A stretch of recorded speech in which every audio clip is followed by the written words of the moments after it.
losing her was tough. That was tough. It was real love, and I lost that. A grieving widower mourns the loss of his wife, and a simple wrong number text message flips his life upside down even more. We look at worst scam messages here and there on this channel, and a wrong number type text message is something that we've seen quite a lot. And there's always the discussion of how bad can these actually be? Where do they end up? A simple text message, where can it lead? Because surely it can't be that bad, right? You simply tell the other person, hey, you got the wrong number, and you keep it stepping. But in Larry Sorensen's case here, his text message led to a romance which costed him $1 million. Larry and his late wife Rhonda were in the middle of building out their home when unfortunately Rhonda lost her life to cancer in December of 2024. And before this whole video really gets going, I just want to extend my condolences, and I hope she's resting in peace. Some months later, in July of 2025, Larry received a message from someone claiming to be Tina. Anything can happen today, because today is a day all about love, and nothing can stop love. Hi, Caitlin. I'm back from my trip to Napa Valley. Can you drop off my dog by tomorrow afternoon? Larry replied, you have the wrong person here. Tina wrote back, aren't you Caitlin, the owner of the LA pet store? Larry said no. Tina replied, I'm so sorry, maybe Caitlin gave me the wrong number. I hope I didn't disturb you. If you know of these type of scams, they usually come with some sort of outlandish reason that they're looking for someone, but I guess someone needing to look after the dog is not really that outlandish of a reason. But they will do their very best to make sure that conversation with you extends. It doesn't matter if they find who they're looking for or not, they are going to make sure you converse with them. Case in point, Larry here says no worries, and then he receives this as a reply. Thank you, you are so kind. I am Tina from LA. Are you also a dog lover? Larry texted back, I like dogs, but don't currently have one. There's a few things I have a concern here, and I'm going to run through them as quickly as I possibly can, but if you guys know me by now, I am king of Waffle House. Sponsor me. The concerns I have here is that, when we look at these type of scams in the worst scam messages videos, I do urge everyone to not respond to these type of messages, but I know people like to poke fun and shove all sorts of BS up the scammer's arse as retaliation.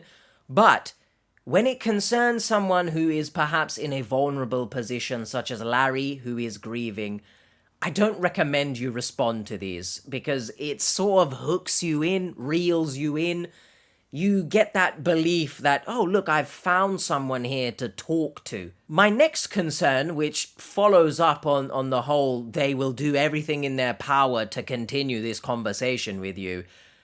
I don't like to use absolutes when describing human beings, but I very much struggle to believe that if someone says that they've, or someone finds the wrong person at the end of their text message, I don't know how many people would still persist with communicating with the other person. I could be wrong though. Perhaps there are people out there who are just extremely lonely and maybe they text a bunch of random people in the hopes of getting a response, but look, I mean, it's not a good excuse for me to say, oh, I've never had that happen to me, so that means it's never happened to anyone else. So let me know your thoughts in the comments. I would hope... Good job, little buddy. I would hope if there is ever a case like that and someone is just texting random people, you would follow through with other red flags in the conversation should you wish to converse with this person. Red flags which Larry's story will soon flood you with. Another concern I have here is, and yes, you could chalk up another concern, me waffling. Another concern I have is him mentioning where he lives. Granted, he didn't really give a specific address, he didn't go into detail, he didn't start listing off, hey, look, the bricks of my house look like this. However, I don't recommend you even giving your city, your town, etc. to someone whom you've never met. Okay? And dare I say, even in person, you meet someone, don't just chuck out where you live for the sake of it, willy-nilly. I don't care if you're from the Bay Area. Don't do this. Yara mean. This is great banter. It really is. Obviously, at this point, Larry was well and truly in the cave of delusion. He had his mining tools, he had his spelunker hat on. It's not a good time, and it's going to get worse. She started going on about, you seem like a nice guy. Perhaps this part is not really relevant to the grand scheme of things, but how has Tina come to this conclusion? A few messages with someone who you've not seen even a picture of, and you've come to the conclusion that they're a nice person. And yes, I know, how you look doesn't necessarily translate to you being nice or whatever, but you've jumped like a million steps ahead here. The next day, Tina comes back with a message that screams cringe, in my opinion, and is also seasoned with a bit of desperation. Time for the charm bomb to explode. She got up in the morning, apparently felt like the conversation was great the day before, so she was excited she wanted to talk to me again. Now, this could very well just be me, and the cynical stick is so far up my arse that I can't comprehend a good time. But what in tarnation has happened in between the text messages that we've seen for it to be classed as a fun, good time? Psst. Your ass is grass and I'm gonna mow it. I'm led to believe, which obviously I could be wrong of course, that something has happened in between these messages. Maybe there's been some naughty sprinkled in, because I don't see anything fun about these messages, but that could again just be me. I could understand if this was a case of you've both hung out one day and then the next day you say, hey, it was a fun time and whatnot. But over text, I'm not necessarily sure that's how things work. I do feel like something is perhaps missing here. I draw your attention to these text messages from the clip we just saw. Okay, have a great night with your friends. We can continue the conversation tomorrow. Sounds good. It seems as if they did speak more than what we've initially seen in that video, and Larry seems game. He seems up for continuing the conversation, so it doesn't necessarily come as a surprise that she's continued the conversation if he has said, sounds good. Tina asks what field Larry works in, and she reveals that she runs like a small energy firm.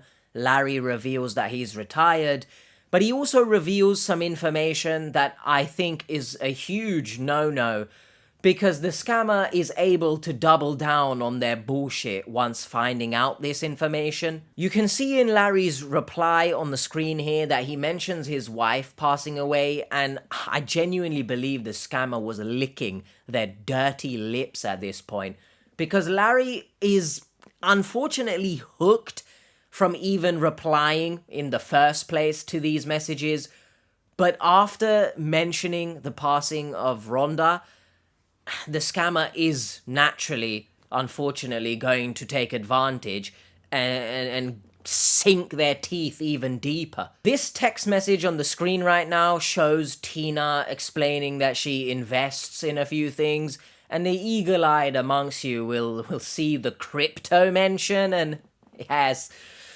I'm pretty sure you can see where this is going, right? Larry's reply includes the following: you have drawn my interest, you're very much type A person, and apparently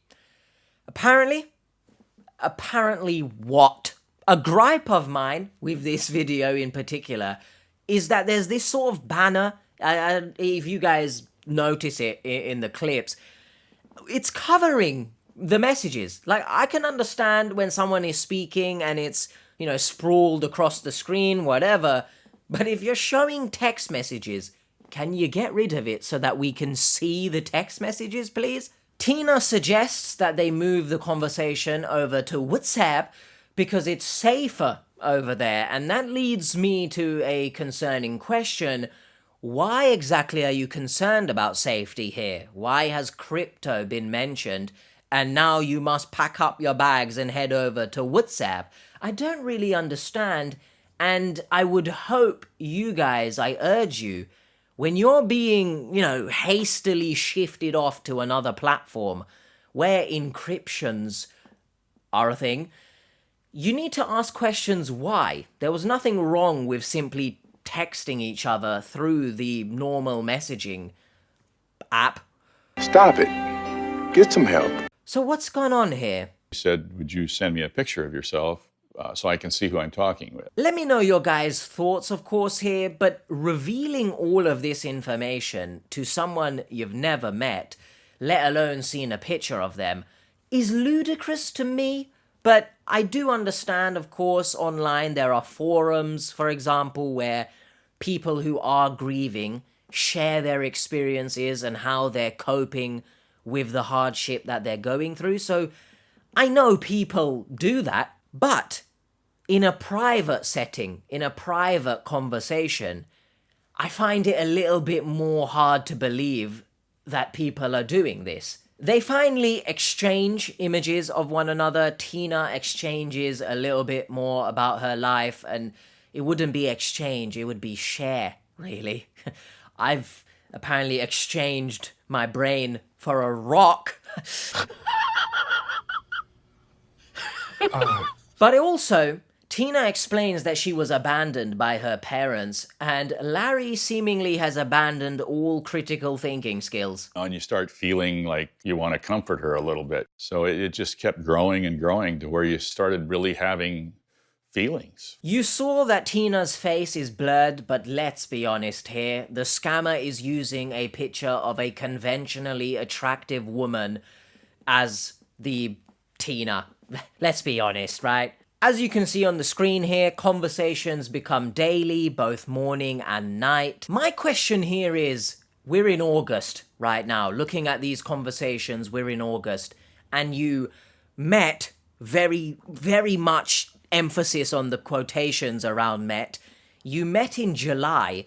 How are we at the stage where you're sending good morning kisses and sweethearts just a month later? I feel like that's moving really quickly with someone you've not had a video call with, let alone a phone call to hear their voice. Now, I might be opening up a can of worms here, but I feel like this sort of question needs to be asked. I know people grieve at their own pace, and not everyone is going to grieve the same way. But you've lost Rhonda in December, but in July/August, you're doing up good morning kisses and whatnot.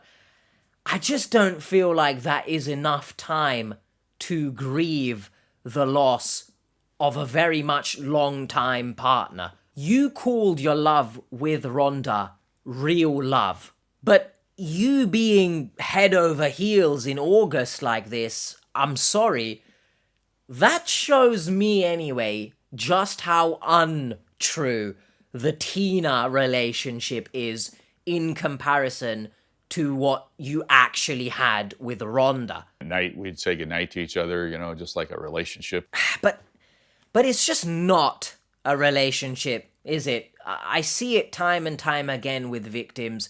They confuse lust, or they confuse the comfortability that this other individual is providing them in that moment. They confuse it with love. And I think it's heightened. That comfortability is heightened when you're dealing with someone who is in the vulnerable position of losing physically a long-time partner, or just anyone in general, really, reeling from the physical loss of someone. I feel like that comfortability is heightened because, and I guess mainly here, the romantic sense, losing a partner, you've had someone beside you for so long that any sort of interest that someone else shows, whether or not this person is good for you or not, a realistic partner or not, which we'll get into a little bit later, they're just gonna latch onto that because they figure, I need someone here, really. She told him what she would wear if they met. What? Bro, what are you talking about, man? Any more to that? That seems a bit random to just bring up in conversation. Now, usually, we often see romance scams delve into the conversations of, oh, when we meet up, I'm gonna be wearing this lingerie for you, or when we meet up, I'm gonna do all sorts of things to your cucumber. But in this context, that seems a bit random to just bring up, but it could be just me. But more importantly, I want to touch on the fact that Tina here seems very well off, at the very least going off of her text messages. You know, oh, I'm invested in so many things. You seem like you got a lot of cash moolahs, so you could meet up with Larry at some point. You could make that trip over, right? Instead of doing all this yapping, and that's coming from me, come over and meet this person who you're claiming to have such strong feelings for. I got emotionally excited about it. I really did. That first initial part of falling in love with someone is always so exciting. And she started showing emotions and caring about me and about what I did. Okay, wrap that caring about me nice and tight, keep it snug, tuck the blanket in right there, and chuck it inside the cave of delusion for a second here. Interesting, intelligent, caring, beautiful, inside and out, and I couldn't help falling in love with you, Tina. And emotionally, I felt wonderful. I really did. Yet she would never agree to meet in person. She demanded he keep their relationship a secret. Cares about you so much that the relationship must be kept hidden. Shh. Don't be telling a soul. I really want to urge everyone that this is not a loving relationship. Now, from what I know, scammers will say these type of things so that you don't go telling people about your lover, because there's a risk that outside logic will be applied to these circumstances, and we don't want that. We don't want logic applied to this. Never. I'm sorry if I'm pissing on anyone's bonfire here, but you deserve and are worth more than being someone's secret relationship. Okay, you deserve someone who's gonna show you off, be open about your relationship, and love you without any concerns of secrecy, right? And there's a caveat here, of course. You don't need to, obviously, detail all of the intimate things about your relationship to social media, for example. But when I say show you off, in the sense that they are proud to be with you, they are happy to be with you, they don't care if anyone knows that this is your partner. Not keep it hush-hush, you know? Editing H here just wanted to also throw another caveat into the mix whilst I was sitting here looking at the screen, watching myself like, oh, what a rat I am witnessing. Watching a nature documentary, I was going to say? Or was I going to say dick? Oh, brother, this guy stinks! Another caveat is that even if you are in a genuine relationship, no one's hiding behind fake pictures, no one's got gift cards shoved up their pretzel hole, your partner could still not want to be shown off, in the sense that they want pictures between the two of you kept private and whatnot, alright? So obviously it differs from relationships. Some relationships share everything on social media, for example, but others don't. So I just wanted to throw that caveat into the mix to basically say, respect and consider what your partner actually wants, and that's how you should navigate your relationship. Bye. Oh, and I hear you potentially asking, how old is Tina?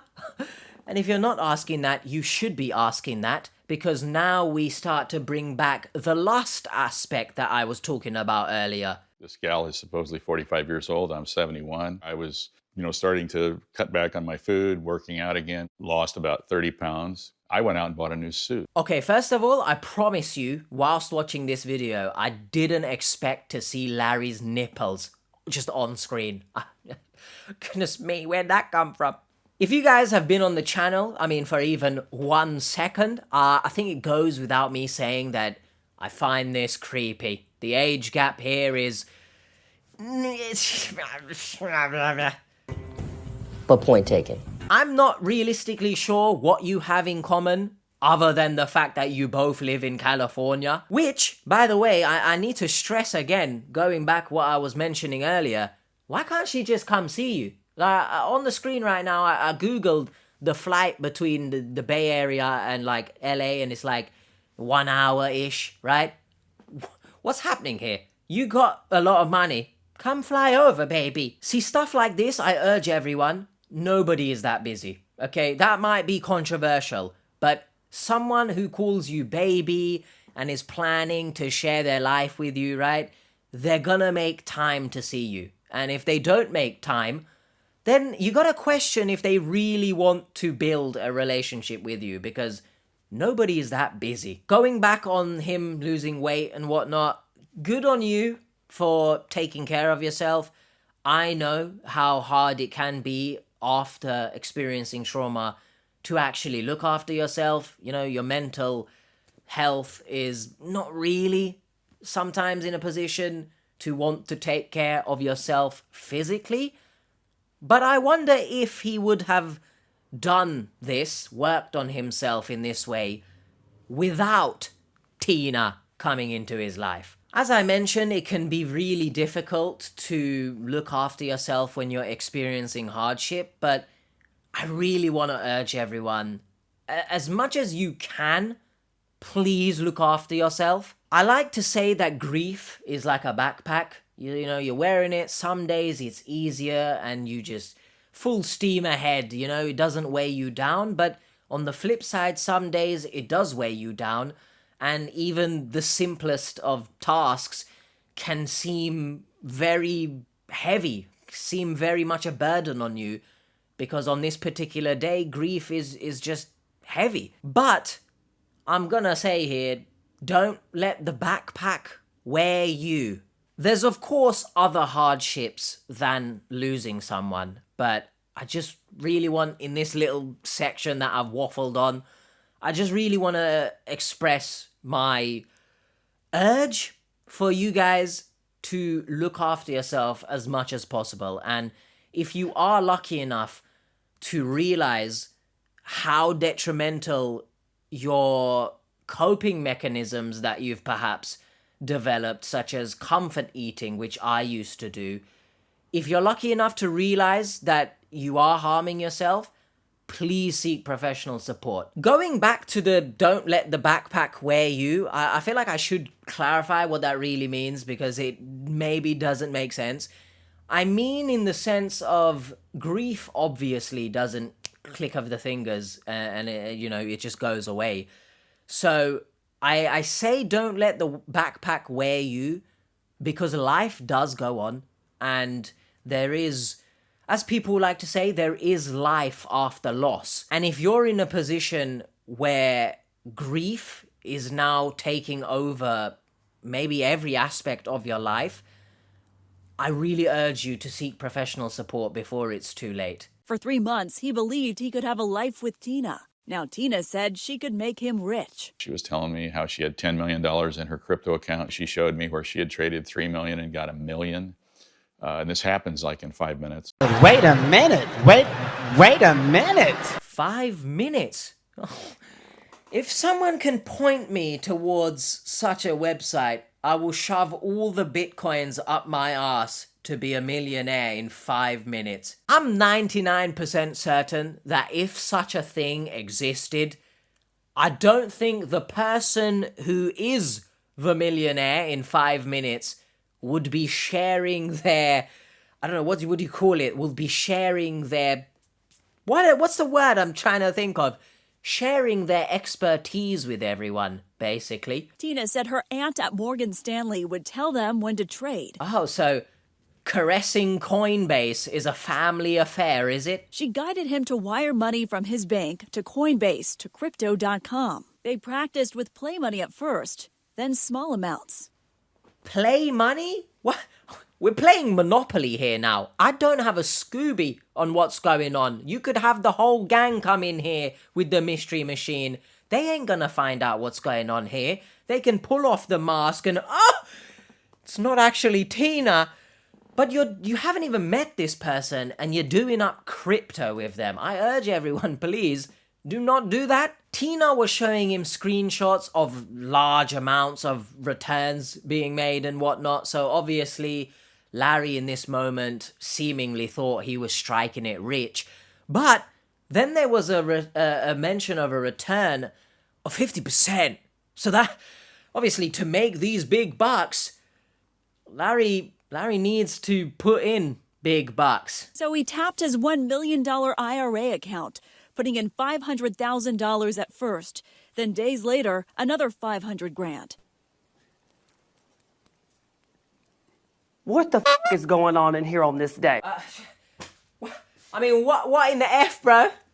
What in the holy smokes are we doing? Oh my God, the cave of delusion has become mystified right now. Surely no one should be doing that. Unless you're a billionaire and you're wiping your tushy with $1 million every single wipe. I don't think anyone is in a position to be doing this. And look, I'm not a financial expert, of course, okay? But I don't think you should be investing or whatever with your savings, because the fact you're dipping into your savings means you don't really have money like that to be throwing around. I don't think you have the facilities for that, big man. Let's bring back lust for a second. Come here. Come. And you get a recipe for disaster because you have a 71-year-old man thinking that a 45-year-old ambitious businesswoman wants anything to do with them. And then you just get a whiff of this recipe that we've got cooking up because you've now got greed in there because Larry is thinking, I'm going to make big, easy money here. You guys will obviously let me know, but this just might... What I'm going to say just sounds hella stupid, but just please bear with me. Surely $1 million is enough to live comfortably. But I remember an earlier video where I feel like some people were saying in the grand scheme of things, that money's not going to last forever. So I just don't know. But that's a lot of money to me. And if anyone doesn't think it's a lot of money, please send it my way. I'll send you all of my personal information to receive $1 million. If it's legit though, okay? But, I mean, look, I understand people wanting to make more money, but seek a financial advisor if you're going to be doing this. Don't just blindly trust crypto donnies online. His $1 million investment, boom, shot up to $2.4 million, which prompted Tina to tell him, put in more. Out of context, I'm really sorry here, but that is a horrifying image that I've just put in your head. You know? Larry putting in more. Okay, let's swiftly move on. Thank you. I question the love here because if you notice, which surely he mentioned where the money was coming from, if your partner notices you investing with their savings, their retirement, and very much so the entirety of it, I've got to question the love here because you are watching them literally destitute themselves. Not only that, how dare you say put in more?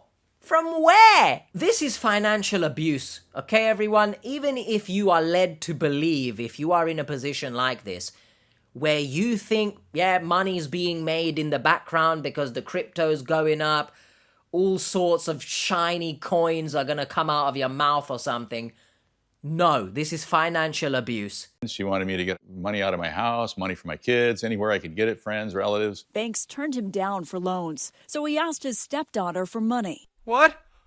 Why? Why? Are you taking the Michael, Larry? Because it's a pet peeve of mine when people use other people in their own shenanigans. Look, you are a victim. You've used your own money. You know, you've been foolish. It doesn't mean you have to be a fool for the rest of life. That's one thing. You're on your own here in terms of you haven't risked anyone else's capital or whatever. But when you drag in other people, I have to question your morals because you're taking money from them for your own personal gain. I said, Megan, you don't have a couple $100,000 you'd be able to throw in this if you knew you could make a profit of it, right? She goes, Larry, this is a scam. This is a scam. And she started crying. Donnie said you don't have a couple $100,000 as if he was talking about some loose change found in the cracks of your couch. Frickin' the audacity levels are over 9,000. They both tried to take money out of the crypto account, but shock horror, there wasn't anything there. And now came the realization that he had just lost $1 million, which in my opinion was fueled by greed and lust. And worse, he may have to pay $400,000 in taxes for drawing all the funds from his IRA account. Hey, it's all right. You could just ask someone for that money, right?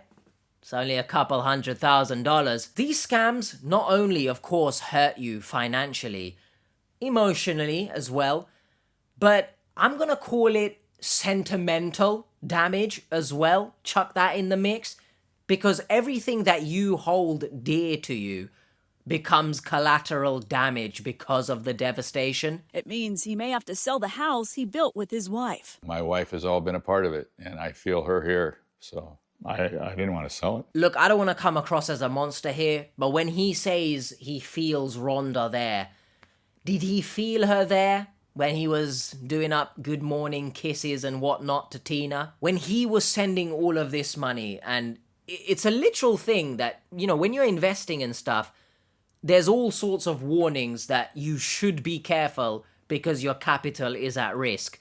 So with all of that being said, did he feel her presence when he was doing all this? He contacted the FBI, FTC, and even the Secret Service, but reportedly no one could help. Now, I assume this is because it being crypto-based, it is obviously more difficult to trace where funds are going. To this day, Tina is still trying to get Larry to put more money in his account. If you're wondering why there was like small piglets on the screen there, it's because they were talking about pig butchering, and ironically, although Larry lost weight, Tina well and truly fattened him up, didn't she? A concern here I have is that Tina is still able to send him a message. Why ain't she been blocked, bro? She writes, "Good morning, my love." "It's not a good morning," he replied. What I've done is completely flipped my life upside down. I really hope she was blocked after this, because even just you sort of detailing how upset you are or how angry you are with the scammer, it still leaves the door open for communication, because you've still messaged, and Tina can now reverse it, maybe manipulate you into thinking that they are genuinely sorry or whatever, and we've seen that in some scams, so just be wary. I know people, we've seen victims express their anger and whatnot, but I just don't feel like there's a point here. Maybe you'll get the odd scammer who will read your message and change their ways, maybe, but we don't live in a fairy tale world. That's probably very rare, so just save your breath and block them. I do appreciate the apparent accountability here, though. I've flipped my life upside down. Unfortunately, you have. And again, I do appreciate the acceptance of his role in the scam, because I feel like a lot of victims don't take responsibility And whilst, of course, there is manipulation at play in scams, victims, I really urge to recognize their own part in the scam as well, because I feel like that is the best way to learn from it. That is the best way that you can recognize red flags, and hopefully in the future, you are able to shut shit down before it gets crazy. If you deny all wrongdoing on your part in the scam, I genuinely believe you don't learn a thing from the scam, because you're always looking to point the blame somewhere else. And there will come a point where you can't just blame somewhere else or someone else. So what are you going to do? You got to look inwards for that. Tragic reminder, you can just never be too careful. And really sad for somebody who was vulnerable and just wrong place, wrong time, wrong situation. Vulnerable, yes.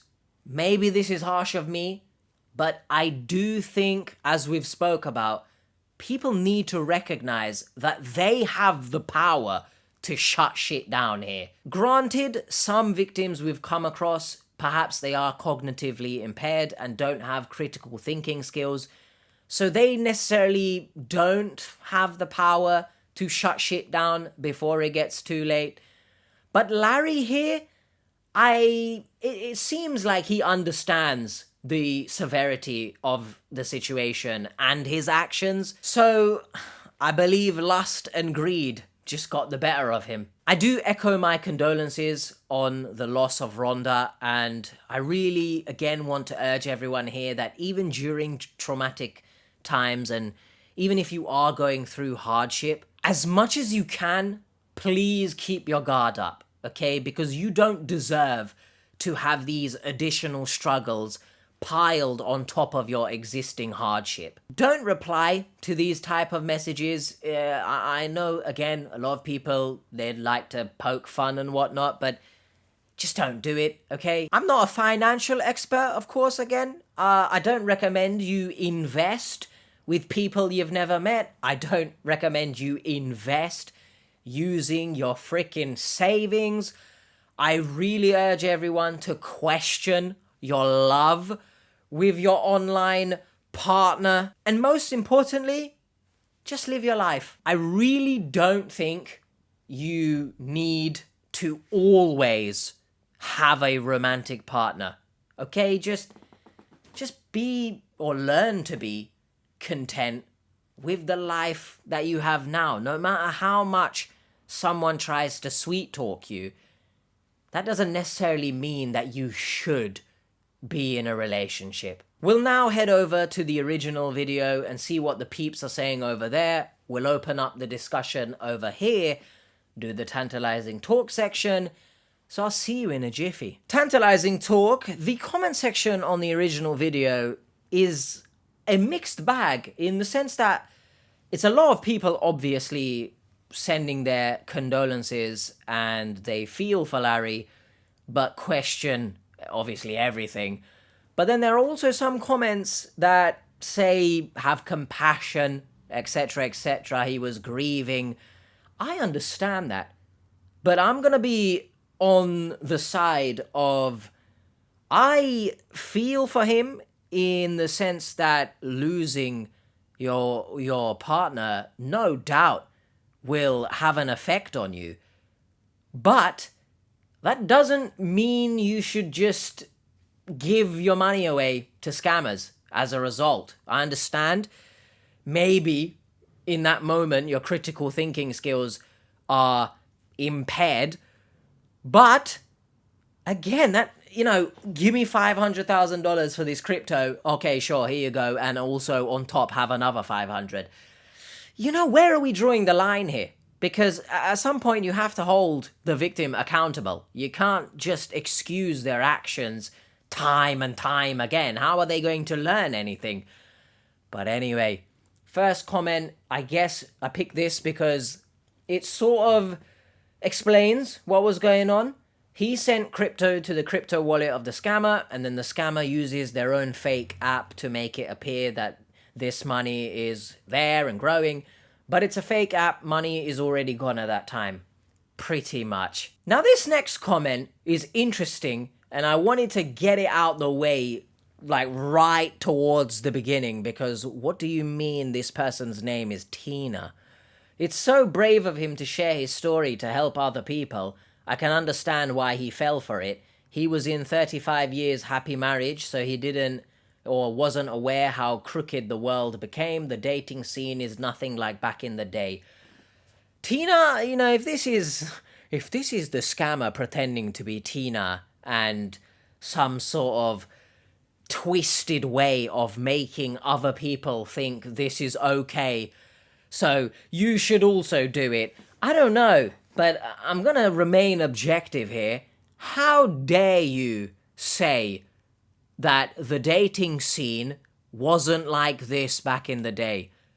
Listen to me when I say this, okay? This isn't about the dating scene, okay? This is about someone pressuring you to send money, or, man, you know, we didn't see the full text. Maybe there was very little pressure at all, to be honest, depending on how you read the messages between them, because he seemed up for it, you know, he wanted to continue the conversation. He invested. I mean, he thought she was a type A person or whatever the hell that means, I guess. Oh, you're so ambitious and stuff. He wanted a piece of it, seemingly, allegedly. So this has nothing to do with dating. Okay, like, sorry, I can understand him falling for this all because of greed, loneliness, and lust, but this isn't the dating scene. I don't feel like it had anything to do with dating, but that could be just me. Fucking Tina. Who knows what Tina is up to, huh? Next up, Happy Hermit, TT member, salute, and also recommended by Happy Hermit. So shout out to you, and if you guys know of any stories that you would like me to give my thoughts on, I don't know why you would like me to give my thoughts on them. I'm not a professional in any way, shape, or form. A professional waffler, I'll say that much. But yeah, if you guys do want, then let me know. I wouldn't be surprised if teams of scammers comb the obituary pages in posh cities/neighborhoods to target the spouses of the deceased. It wouldn't surprise me either. Scammers, they are in a lot of places that you wouldn't even expect them to be. Like, before obviously diving into, like, the scam world, like, proper, not in the sense that I'm a professional once again, but I know here or there things. I never expected scammers to be in the YouTube comment section, but they're there on certain videos, and I think they are scomming. What is that? I've combined scouring and combing. Scomming. They are scomming, for example, dating apps, but it wouldn't surprise me if they are scomming forums that we discussed earlier, where people share their experiences with grief. It wouldn't surprise me if they're in those kind of stuffs as well. So just be aware, everyone, okay? You get any unsolicited message out of the freaking blue, just you take it with so much pinches of salt that you give yourself, what is the one, raised blood pressure.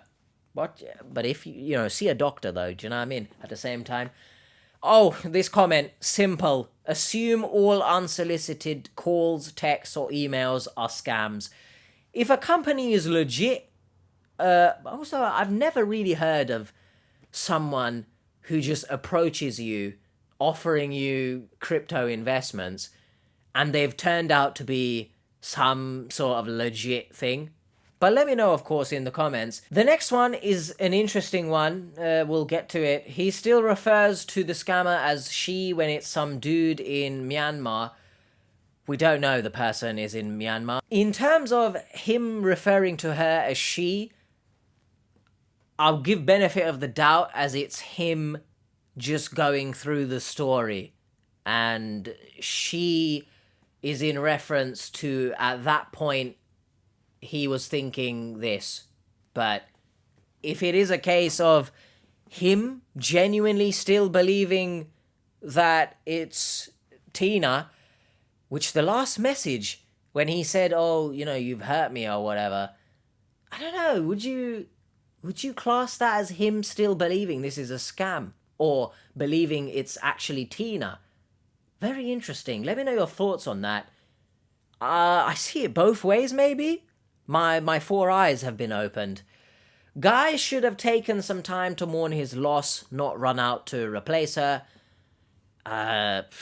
Look, again, I don't want to tell people, give them a certain time frame that they need to be grieving, but what was it, 6 months? Is that 6 months, December to July? 7 months?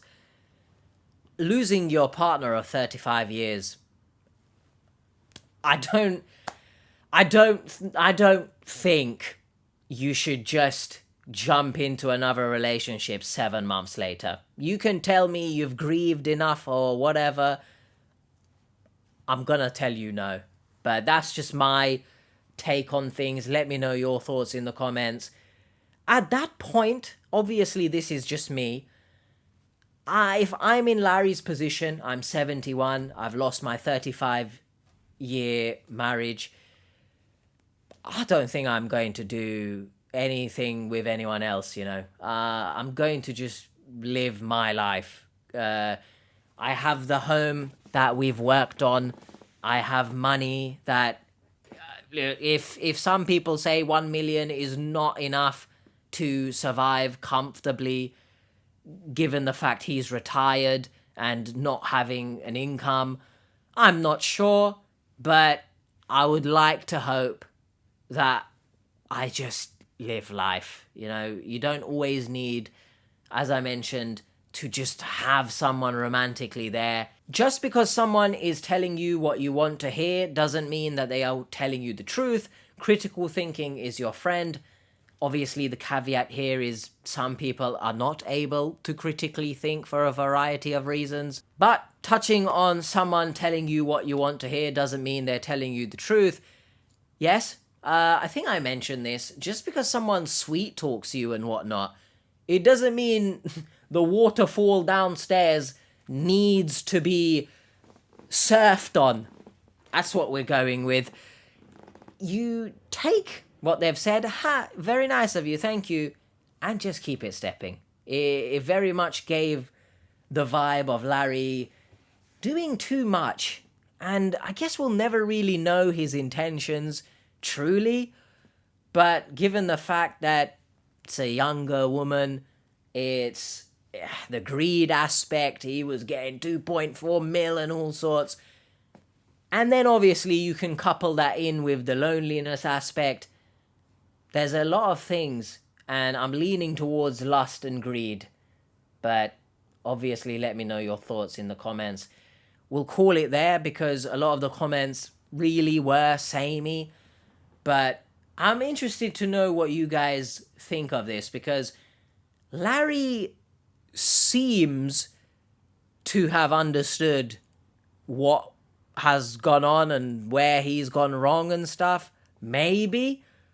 Let me know your thoughts. I'll see you guys next time. Please stay safe online. Anyone messages you, anyone tells you they can make you a millionaire, just know, alright? Bye.